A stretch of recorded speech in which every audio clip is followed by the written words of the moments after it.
આ વિડીયો પૂરો જુઓ અને જો આ ચેનલને સબસ્ક્રાઈબ ન કરેલો તો સબસ્ક્રાઈબ કરો અને વિડીયો સારો લાગે તો લાઈક કરો અને શેર કરો. જામનગર મુકામે બૌદ્ધ દીક્ષા ગ્રહણનો કાર્યક્રમ ભવ્ય રીતે ઉજવવામાં આવ્યો, જેમાં એની ગોહિલ સાહેબ અને એની ટીમ દ્વારા ખૂબ જ સરસ આયોજન થયેલું, જેમાં આપણા પશ્ચિમ વિભાગના ભારતીય બૌદ્ધ મહાસભાના પ્રેસિડેન્ટ એવા સામતભાઈ સોલંકીએ પણ ખૂબ જહેમત ઉઠાવી. આ કાર્યક્રમમાં આપણા સમતા સૈનિક દળના રાષ્ટ્રીય અધ્યક્ષ અને ભારતીય બૌદ્ધ મહાસભાના શ્રી ભીમરાવ ડૉક્ટર બાબા સાહેબના પૌત્ર ભીમરાવ આંબેડકર સાહેબ, સમતા સૈનિક દળના વરિષ્ઠ અધિકારી એવા પ્રવીણ નિખાડે સાહેબ, પૂર્વ કેબિનેટ મંત્રી દિનેશભાઈ પરમાર વગેરે ખૂબ મોટી સંખ્યામાં ઉપાસક ઉપાસિકાઓએ હાજરી આપી. બાબરાથી હું અને દિનેશભાઈ પરમાર આપણા મહાસચિવ અને આપણા તાલુકા પ્રમુખ સોમભાઈ સોઢળિયાએ પણ હાજરી આપી અને ત્યાં સમતા સૈનિક દળના અધ્યક્ષ તરીકે સ્વાગત કરવામાં આવ્યું અને ખૂબ ભવ્ય કાર્યક્રમ પૂરા દિવસ માટે યોજવામાં આવ્યો. પ્રથમ ઉપાસક ઉપાસિકાઓ દ્વારા ખૂબ સરસ રેલી યોજવામાં આવી અને ત્યારબાદ જે સભા સ્થળ હતું ત્યાં તમામ દીક્ષાર્થીઓએ સરસ રીતે દીક્ષા લીધી અને આ રીતે કુમાર બૌદ્ધ સાહેબે 22 પ્રતિજ્ઞાઓ લેવડાવી અને ખૂબ ભવ્ય કાર્યક્રમ યોજ્યો, જેમાં કુમાર બૌદ્ધ સાહેબ અને ત્યાંની આખી ટીમ દ્વારા ખૂબ સારી જહેમત ઉઠાવી અને આ કાર્યક્રમ સંપન્ન કરવામાં આવ્યો. આ પૂરેપૂરો કાર્યક્રમ જોજો, જેમાં ડૉક્ટર બાબા સાહેબના પૌત્ર ભીમરાવ સાહેબનું ઉદ્બોધન જે 28 મિનિટનું છે એ પણ ખૂબ સાંભળવા જેવું છે. તો આ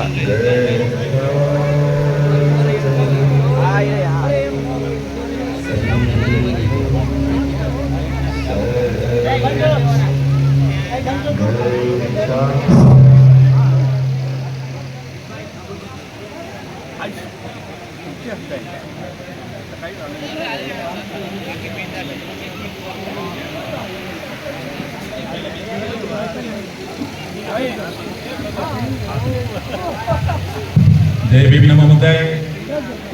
આજે 7/7/2024 આજે ધમ્મ દીક્ષાનો કાર્યક્રમ આપણે કરવા જઈ રહ્યા છીએ, ત્યારે આ કાર્યક્રમની અંદર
શૈલીમાં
કલ્યાણકારી કે ધમ્મ અને શ્રાવક સંઘને અભિવાદન કરશું. આપ ટોપી ઉતારી નાખો સાહેબ. શ્રાવક સંઘમ નમામિ. બધા બોલજો. ઓકાશ વંદામિ ભંતે. ઓકાશ વંદામિ ભંતે. દ્વારતયેન દ્વારતયેન મયા કત્તં મયા કતં સબ અપરાધ અર્હતો સમ્મા સંબુદ્ધસ્સ. બોલીએ.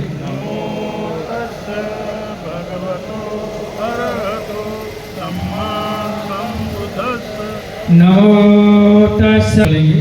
પાણાતિપાતા વેરમણિ સિક્ખાપદં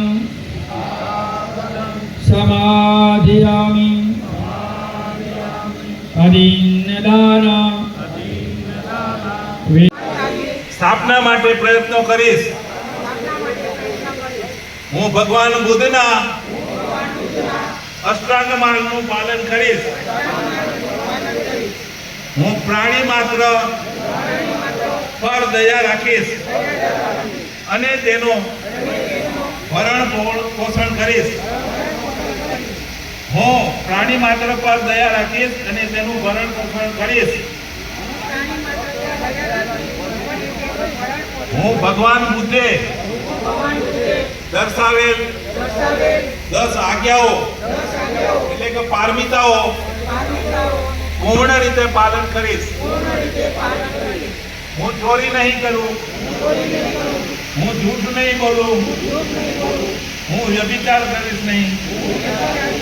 હું દારૂ જેવા કેફી પીણાનું સેવન નહીં કરું. હું મારા જીવનને બૌદ્ધ ધર્મના 3 તત્વો જ્ઞાન, શીલ અને સમાનતા પ્રત્યે ઢાળવાનો પ્રયત્ન કરીશ. હું મનુષ્ય માત્રને બૌદ્ધ ધર્મનો સ્વીકાર કરું છું. મારો વિશ્વાસ છે કે બૌદ્ધ ધર્મ જ હું માનું છું કે મારો પુનઃજન્મ થઈ રહ્યો છે. હું બૌદ્ધ ધર્મના આદેશ પ્રમાણે આચરણ કરીશ. આ બાબા સાહેબે આપેલી 22 પ્રતિજ્ઞાઓનું હું જીવનભર પાલન કરીશ અને એનું આચરણ પણ કરીશ અને લોકોને એના માટે પ્રેરિત પણ કરીશ. गुजरात में धम्म का कार्य थोड़ा रुक सा गया था, कुछ बात थी, लेकिन 22 मई 2022 को मैं बताना चाहता हूँ, गुजरात की धरती सूरत पे बुद्धि सोसाइटी ने काफी लंबे समय बाद धम्म दीक्षा का कार्यक्रम लिया. उसने आपके गुजरात में चिंगारी का काम किया. और मैं कहना, भाइयों बहनों, मैं कहना चाहता हूँ कि आप संख्या में कहीं कम नहीं हो. हमारे महाराष्ट्र में शिवाजी महाराज गणनीय कहा करते थे, हम यहाँ आए शांति का संदेश लेने, भाईचारे का संदेश लेने. बाबा साहब कहते थे, I love the religion which gives liberty, equality and fraternity. मतलब जहाँ सभी को समानता का दर्जा हो. उन्होंने देखा कि किस तरह की पीड़ा उन्होंने सही. कहीं उनको बैलगाड़ी से उतार दिया जाता था, मंदिरों में जाने नहीं दिया जाता था. आज की परिस्थिति कोई बहुत बदली नहीं है. जो भारत के राष्ट्रपति रहे उनको भी मंदिर में जाने से रोका गया. ये इतिहास है. तो मेरा साथियों, आप लोगों से कहना है कि भाई जब हमें सम्मान नहीं है तो आप अपना विहार बनाओ. तथागत बुद्ध के दिया हुआ धम्म बाबा साहब ने हमको दिया. बाबा साहब से बड़ा ज्ञानी कोई हो नहीं सकता हमारे समाज में. कई धर्मों का प्रचार प्रसार करने के बाद उन्होंने निर्णय लिया कि मैं, जैसे मेरे पहले वक्ता ने कहा कि भले मैंने हिंदू धर्म में जन्म लिया है, लेकिन मैं हिंदू धर्म में मरूंगा नहीं. और सभी धर्मों का अभ्यास करके उन्होंने निर्णय लिया. और मैं बताना चाहता हूं, कई धर्मों के लोगों ने करोड़ों रुपए लेके, थैली लेके बाबा साहब के पास आए उस जमाने में, लेकिन बाबा साहब के सामने वो पैसे नहीं थे. बाबा साहब के सामने हमारा समाज था कि मेरे बाद मेरा समाज कौन सी धर्म की छाया ले जाएगा. और जो उन्होंने बौद्ध धर्म दिया है, जहाँ पे समानता के सिवा कोई बात नहीं है, सम्मान भी है, समानता भी है, सभी कुछ है. तो भाइयों बहनों, मैं आप लोगों को ये कहना चाहता हूँ कि हमारे भारतीय बौद्ध महासभा के माध्यम से जो बाबा साहब ने खुद बनाई, उनका नेतृत्व आज खुद उनके पोते डॉक्टर भीमराव यशवंतराव अम्बेडकर साहब कर रहे हैं. पूरे भारत में 25 राज्यों में भारतीय बौद्ध महासभा कार्यरत है. उसी तरह बाबा साहब के द्वारा बनाई गई समता सैनिक दल भी है. जो कोई भी आपको तकलीफ पहुंचेगी, हमारी समता सैनिक दल पूरी ताकत के साथ में आप लोगों के साथ में रहेगी. भाइयों बहनों, मैं बताना चाहता हूं, कुछ दिन पहले 2 जुलाई को हाथरस का नाम सभी लोगों ने सुना हो. इस हाथरस में उत्तर प्रदेश की धरती पे हमारे लोग भोले बाबा कहते हैं और हमारे समाज के लोगों को अंधश्रद्धा में डाल दिया. मैं ये बात इसलिए आपको कहना चाहता हूं कि हमारे लोग जो भी धर्म में थे वो अंधश्रद्धा में डूबे हुए थे, पुरानी परंपरा को लेकर चल रहे थे. और वो कह रहे थे कि अगर बाबा की पैर की धूल अगर लगाएंगे तो जितनी भी बीमारियां हैं सब दूर हो जाएगी. जितने भी अगर हम नल से अगर पानी लोगे तो अमृत मिलेगा. ये ऐसी झूठी बातें कह के मैं सीधी बात कहना चाहता हूँ कि हमारे बौद्ध धर्म में ऐसी कोई बात नहीं है. हमारे लोगों को निकालने के लिए मैं बहुत जल्द ही, हमारे सामंत भाई हैं बुद्धिस्ट सोसाइटी के, आपके गुजरात की, इस उत्तर गुजरात के अध्यक्ष है. मैं चाहूंगा कि जो भी भारतीय बौद्ध महासभा में काम करना चाहता है, सोलंकी भाई, सामंत भाई किधर है? हाँ, एक बार खड़े हो जाओ. ये हमारे अध्यक्ष है भारतीय बौद्ध महासभा के. जो भी इंसान भारतीय बौद्ध महासभा में काम करना चाहता है, इनको कांटेक्ट करें. परमार भाई है, मैंने उनको भी कहा है कि जो भी धम्म का काम करना चाहता है वो हमारी संस्था के साथ जुड़े. मैं आपको आशावाद दिलाता हूँ कि पूरे बाबा साहब की पूरे परिवार और हमारी समता सैनिक दल और भारतीय बौद्ध महासभा आपके साथ में खड़ी रहेगी. सभी मान्यवर उपस्थित भाई और बहनों, सर्वप्रथम मैं जिन्होंने दीक्षा लिया है, मेरे सामने बैठे हैं, उनको मैं धन्यवाद देता हूँ. मैं मंगल कामना करता हूँ मंगल कामना आगे चलने वाले उनके जीवन में दीक्षा लेने के बाद नया जन्म शुरुआत हुआ है, ऐसा मैं मानता हूं, क्योंकि वो पाखंडवाद, अंधश्रद्धा, इसको छोड़ के भगवान गौतम बुद्ध का साइंटिफिक धम्म पर आ गए, जो बाबा साहब ने दिया। भगवान गौतम बुद्ध के विचार हैं जो साइंटिफिक धम्म पर आधारित। भगवान बुद्ध के विचार हैं जो 2500 साल पहले बुद्ध ने इस धरती पर यहाँ के लोगों को लिए दिया, जो विचार कल भी हमारे लिए उपयोग में थे, आज भी है, आने वाले सदियों तक वो विचार रहेंगे, क्योंकि वो आउटडेटेड नहीं हुए। इस धम्म में आने के बाद मैं आप सभी का अभिनंदन करता हूँ, शुभेच्छा देता हूँ, क्योंकि आज देश में देखा जाए, दुनिया में देखा जाए, जो परिवर्तन हो रहा है इस देश में और दुनिया में, लोग बौद्ध धर्म की ओर आ रहे हैं।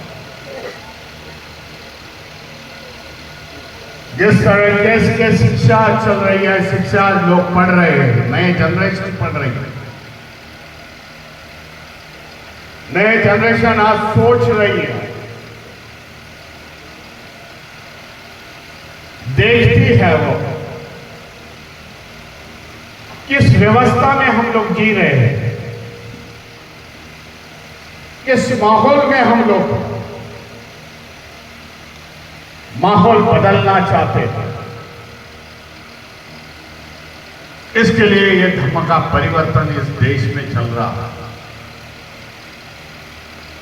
देश के अनेक राज्यों में इस तरीके के प्रोग्राम हो रहे हैं।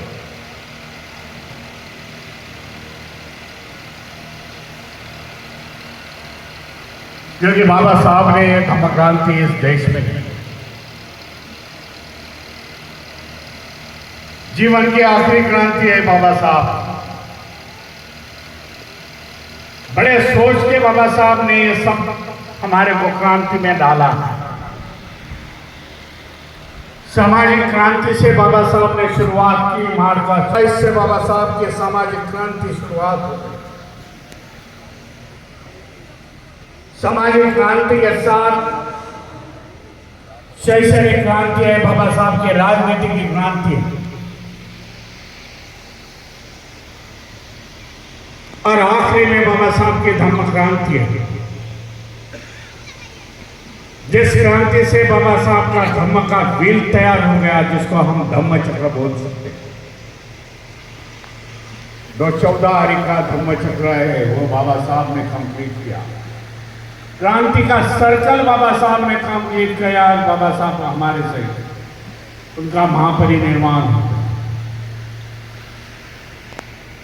बाबा साहब कहते हैं कि जो मेरा बचा हुआ आयुष्य है, जो मेरा बचा हुआ जिंदगी है, धम्म दीक्षा देने के बाद बाबा साहब का एक भाषण है।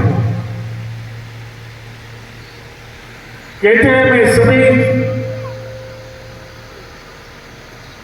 सामाजिक आर्थिक क्रांति के लिए मैंने मेरा जीवन दे दिया, लेकिन और बचा हुआ मेरा जन्म है, मैं देश में बौद्ध धर्म की दीक्षा प्रचार और प्रसार के लिए लगाऊंगा। लेकिन दुर्भाग्यपूर्ण है कि बाबा साहब हमारे साथ नहीं रहे। बाबा साहब का महापरिनिर्वाण कुछ 51-52 दिन में हो गया। इसके लिए वो सपना अधूरा रहे। पूरी जवाबदारी भारतीय बौद्ध महासभा पर आ गई। बाबा साहब का ये धम्म का कारवा हम लोग ने अधूरा नहीं छोड़ा। जिस बैनर के नीचे बाबा साहब ने बुद्धिस्ट सोसाइटी ऑफ इंडिया के बैनर के नीचे बाबा साहब ने देश की क्रांति की, धम्म की क्रांति की,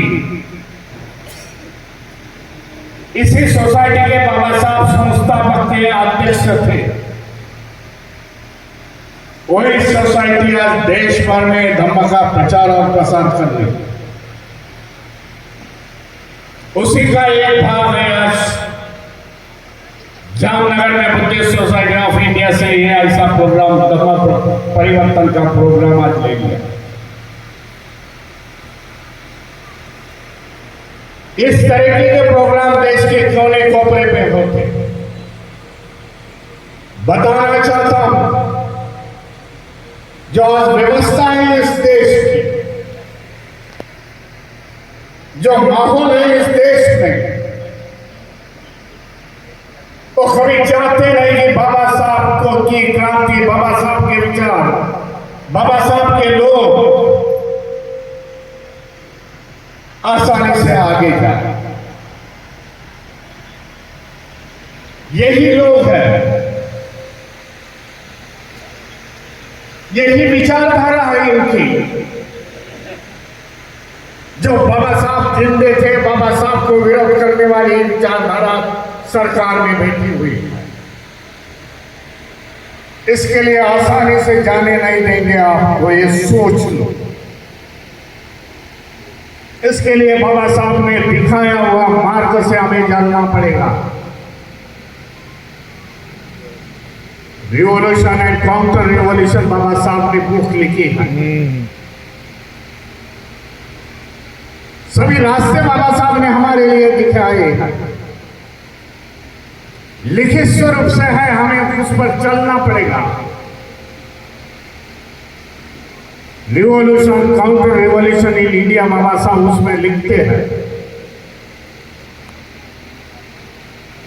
जब क्रांति होती है तो बाबा साहब लिखते हैं दूसरे बाजू में प्रतिक्रांति की शुरुआत होती है। मैं समझता हूं आज का दौर है प्रतिक्रांति का दौर है। इसके लिए प्रतिक्रांति दबाने के लिए बाबा साहब ने उस पर उपाय दिया। भाई बाबा साहब बोलते हैं प्रतिक्रांति भी दबा सकते हैं, तुम संगठित हो, सही विचारधारा पर चलेंगे तो कोई तुम्हारे को नुकसान नहीं करेगा, कोई तुम्हें रुकाएगा नहीं। आज वो समय आ चुका है कि बाबा साहब के सही रास्ते पर हमें चलना पड़ेगा। हमारी प्रगति होनी है, हमें आगे जाना है।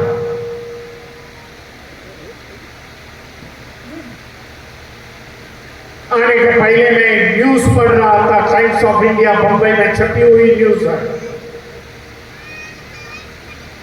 बड़ा आश्चर्य लगा उसमें मैंने पढ़ते समय।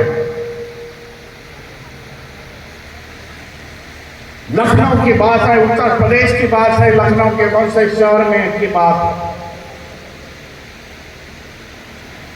इस प्रकार का धर्मांतर हो रहा है। क्रिश्चियन समुदाय के लोग थे, वो धर्मांतरित कर रहे थे। किसी ने पिटीशन फाइल कर दी सुप्रीम कोर्ट में, हाई कोर्ट में, हाई कोर्ट का जज ने अपना आदेश में निकाल दे दिया, ऑर्डर कर दी। उसमें वो टिप्पणी लिखता है, भाई इस तरह का माहौल इस देश में चल रहा है तो हम मेजॉरिटी वाले लोग जो है हम लोग माइनॉरिटी हो जाएंगे, ऐसी टिप्पणी उसमें लिखी है। बड़ा आश्चर्य लगा इस सब न्यूज सुनते समय, पढ़ते समय। बाबा साहब ने संविधान में जो आप बंगारो बोलते हैं उसमें right to religion, that is our fundamental right, Baba Saheb ने लिखा। This is the secular state है, ये राज्य है, देश है, सेक्युलर है। कलम 25 में बाबा साहब संविधान में बोलते हैं, लिखते हैं, जो भी मेजॉरिटी में है, जो सोच समझने वाला हो गया, उसको राइट है कौन सा धर्म में जाना, कौन से क्या करना, ये राइट है। लेकिन हाईकोर्ट जैसी टिप्पणी आती है तो आश्चर्य लगता है देश किस दौर पर चल गया है।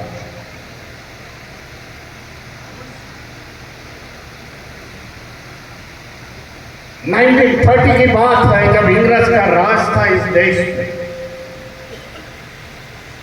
इंग्लिश रूरल थे, उन्होंने एक टिप्पणी लिखी है, बहुत 4 लाइन की टिप्पणी लिखी है। उन्होंने टिप्पणी लिखी है, देश में उस समय तो पढ़ने लिखने वाले ब्राह्मण समाज के लोग थे, हमारे समाज के नहीं थे, ओबीसी समाज के नहीं थे, दूसरे कौन से समाज के नहीं थे। और टिप्पणी में लिखते हैं कि आज के जुडिशियल सिस्टम में इंडिया के 1930 में जो ब्राह्मणवादी जजेस है उनको लीगल कैरेक्टर नहीं है, ऐसी टिप्पणी लिखते हैं। उसके बाद ब्रिटिशों ने उनके वहां से लंदन से जजेस लाए और देश में बिठा दिए, भाई सही न्याय जाना चाहिए। इस माहौल से हम लोग आज जा रहे हैं भाई। इसके लिए पाखंडवाद, अंधश्रद्धा छोड़ दो। हथरस की बात है, यूपी की हथरस की बात अपनी बड़ी होगी। एक बाबा बैठता है, बाबा प्रवचन करता है, लाखों लोग बैठते हैं, पाँव छूने के लिए जाते हैं, स्टैम्प तय होता है, घुसपैठ होती है, 121 लोग मरते हैं। मरे और बचे किसी को लेनी देनी नहीं, क्योंकि वो नीचे तबके के लोग हैं, लोअर कास्ट के लोग हैं, इसके लिए किसी को लेना देना नहीं। हम तो प्रवचन करते हैं, भारतीय बौद्ध महासभा से जो शेड्यूल कास्ट शेड्यूल ट्राइब है इनके प्रवचन करते हैं।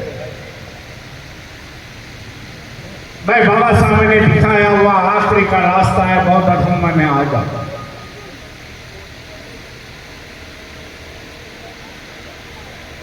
उज्जवल इतिहास है बौद्ध धर्म का इस देश में, आप सभी को पढ़ना पड़ेगा बौद्ध धर्म का इतिहास क्या है। एक उज्जवल इतिहास इस धर्म का, बड़ा प्रगत कल्चर का सिस्टम इस देश में था।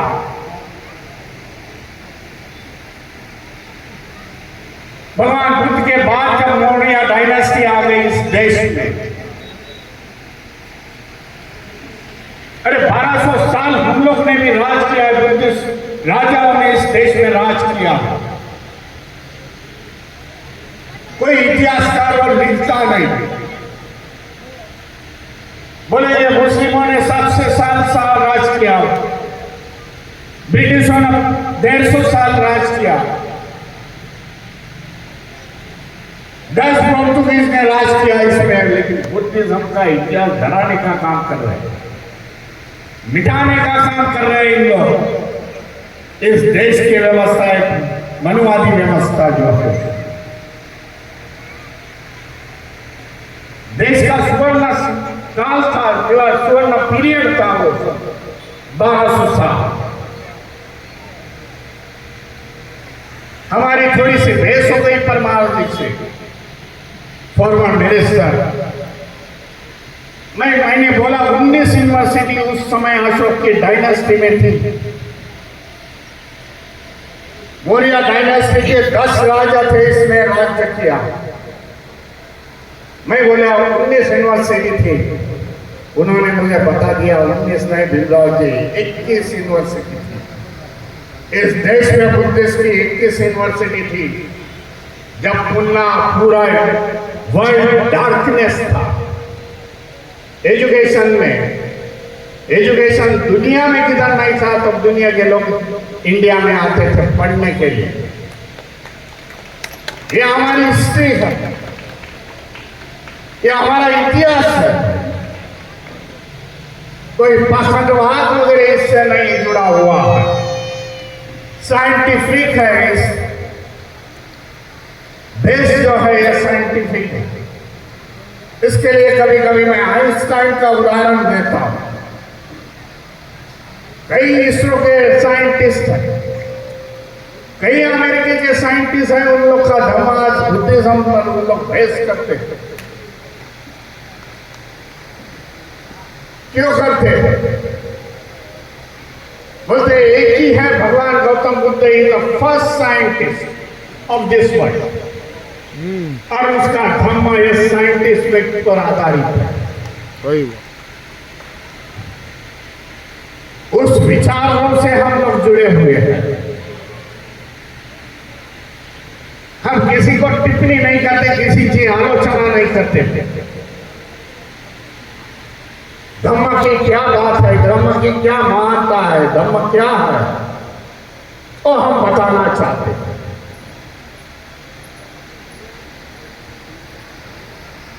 इंडिया की हिस्ट्री देखी जाए,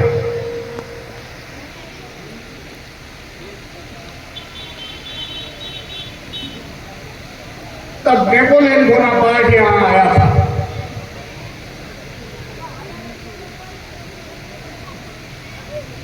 नेपोलियन बोनापार्ट पूरा वर्ल्ड जीतने के लिए आया था यहाँ। जानते होंगे, पढ़े लिखे होंगे, सभी पढ़े लिखे हैं। जाते समय वो जीत नहीं सका मौर्य डायनेस्टी को, फिर से निकल गए। लेकिन उसका सेनापति था, वो मौर्य का सेनापति बन गया। मौर्य डायनेस्टी का चंद्रगुप्त मौर्य का सेनापति बन गया। मैकेंसी उसका कुछ नाम था ऐसा, मैजेस्टी। वो जमाने की बात कर रहा हूं, 2000 साल पहले की मैं बात कर रहा हूं। उसने एक किताब लिखी थी,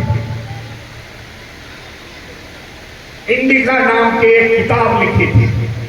जानते हो नाटक की इंडिका का कुछ है। उसने इंडिका नाम की किताब लिखी थी, और इंडिका किताबों में पूरा देश का वर्णन, यहाँ की महिलाओं का वर्णन, यहाँ की सिस्टम, यहाँ के पढ़े लिखे लोग कैसे हैं, कितने हम लोग इंडिया के लोग प्रगत है, उसने दिखाया। That is the source of material. देश का सोर्स ऑफ मटेरियल है भाई। किसी ब्राह्मण ने लिखा नहीं, ये बुद्धिस्ट ने लिखा।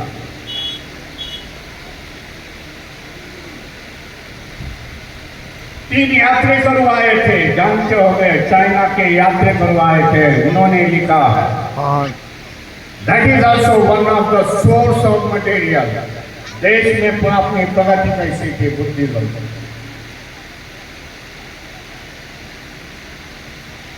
इससे इतिहासकारों को ये मिलता है, उसके टेम्परिंग करके ऊंचा नीचा लिखे उन लोग ने अपने इतिहास बना दिया।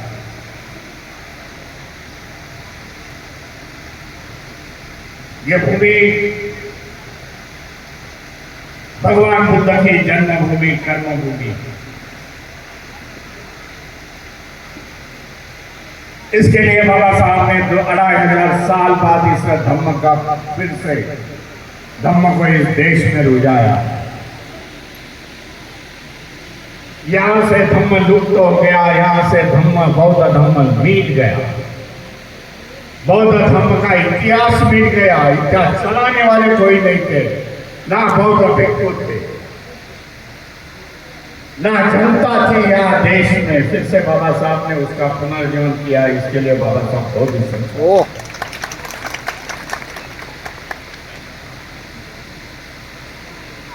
ये कोई मिटने वाली बात नहीं, विचार कभी मिटते नहीं भाई। बाबा साहब ने कहा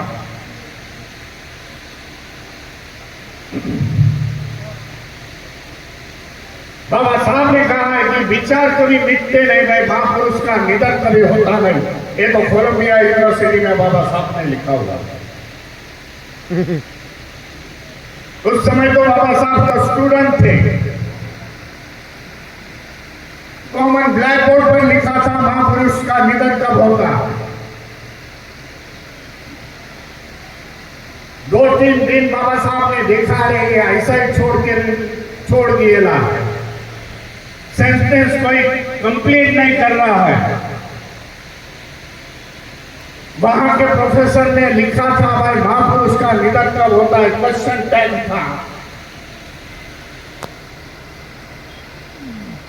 तीसरे चौथे दिन बाबा साहब उस पर लिख के कि महापुरुष का निधन जब होता है उसकी विचारधारा चलाने वाला कोई नहीं होता। जब विचारधारा चलाने वाले कोई नहीं होते उस समय महापुरुष का निधन होता है। यही बात इस देश में होगी, भगवान बुद्ध की विचारधारा चलाने वाले कोई नहीं।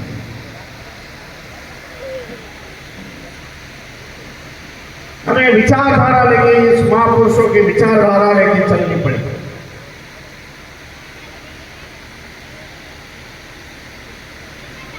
कार्ल मार्क्स सुना होगा, बाबा साहब ने कार्ल मार्क्स एंड बुद्धिज्म ऐसा किताब लिखा है, भगवान गौतम बुद्ध और कार्ल मार्क्स। बुद्धिज्म और कार्ल मार्क्स में बाबा साहब ने कितनी लिखी है, 16 बुक। बड़े हो गए भाई तुम लोग ने, बड़े लिखे लोग हैं आप जामनगर के।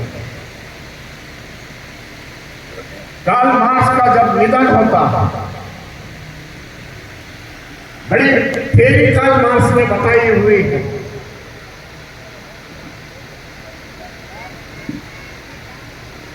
और जब निधन होता है कार्ल मार्क्स की थ्योरी में बता, 2 मिनट का पॉज लिया, थ्योरी बताने को जाएगा तो और आधा घंटा निकल जाएगा। लेकिन उनके निधन पर आता हुआ कार्ल मार्क्स, जब कार्ल मार्क्स का निधन हो गया उसको उठाने वाले, उसको क्रिमिशन ग्राउंड पर लेके जाने वाले खाली 11 लोग, 4 तो लेके जाने वाले, खंडा देने वाले जिसको अपन बोलते हैं, 6 लोग तो उसके साथ चल रहे थे। तब उन लोगों ने शपथ ली, क्रिमिशन ग्राउंड में शपथ ली कार्ल मार्क्स के शव को साक्षी रखते समय, भाई आने वाले समय में हम कार्ल मार्क्स की थ्योरी पूरे वर्ल्ड में लेके जाएंगे। और उन्होंने वही किया, कार्ल मार्क्स की थ्योरी पूरे वर्ल्ड में लेके गए। आज टिप्पणी नहीं कर रहा हूं कार्ल मार्क्स की थ्योरी कैसे फेल्योर हो गई देश में, पूरे दुनिया में, लेकिन विचारधारा लेके जाने वाले लोग चाहे हम लोग क्या कर रहे हैं। Buddhist society of India, Buddhist society of India का भंतेगन संस्था लोग बाबा साहब के भगवान गौतम बुद्ध की विचारधारा देश के कोने कोने पर पिछड़े हुए पर लेके जाने की जरूरत है। देश को वैभवशाली फिर से प्राप्त करना है तो बुद्धिमानों के सिवाय दूसरा मार्ग नहीं है, मैं समझता हूं। जब प्राइम मिनिस्टर भी देश में गए, दूसरे राज्यों देशों में जाते हैं, भगवान बुद्ध की भूमि से मैं आ गया। जिन्होंने विचारधारा लेके गए, भगवान बुद्ध की विचारधारा अपने अपने देश में लेके गए। जो चाइना है पहला, बाद में जापान है, कंबोडिया, वियतनाम है, 17 कंट्रीज है पूरे दुनिया में, जिनका वेद इसका धम्म, ये बौद्ध धम्म है। आज उस देश में अमन और शांति, फॉरवर्ड देश कहते हैं, दुनिया के डेवलपमेंट में कहते हैं उनको, क्योंकि बुद्धिज्म उनका बेस है। इंफ्रास्ट्रक्चर पूरा बुद्धिस्ट है। जिस देश का स्ट्रक्चर ही विषमते से भरा होगा उसको ये पल्ला गांठना मैं समझता हूं बहुत कठिन बात है। मुंह से बोल सकते हैं हम माँ सत्ता है, लेकिन बताना चाहता हूँ माँ सत्ता थी जब बुद्धिज्म का राज था, तब ये देश माँ सत्ता था। इसके लिए एक मकसद से हमें चलना पड़ेगा। इस गुजरात की भूमि बड़ी पवित्र भूमि है, क्योंकि उसकी जड़ें हैं, बुद्धिज्म की जड़ें उसके भूमि में, गुजरात के भूमि में है। जिस यूनिवर्सिटी का मैं जिक्र किया वो 2 यूनिवर्सिटी इस गुजरात में, जहां से हमारे प्राइम मिनिस्टर आते हैं, उस गांव से, उस गांव में खुदाई की तो भगवान बुद्ध की मूर्ति, भगवान बुद्ध के अवशेष मिलते हैं, बिहारों के अवशेष, लेनी के अवशेष है, लेकिन सब दड़पाया जाता है, मिटाया जाता है। इस व्यवस्था से हम चल रहे हैं। कई कठिनाइयां हैं हमें। सुप्रीम कोर्ट में हम लोग ने पिटीशन की थी भाई, जो उत्खनन चल रहा है अयोध्या में, भगवान बुद्ध के अवशेष मिल रहे हैं। सुप्रीम कोर्ट 1 लाख रुपए का जुर्माना हमारे भतीजे पर लगाते हैं, बोलते हैं how can dare you to file the writ petition before you.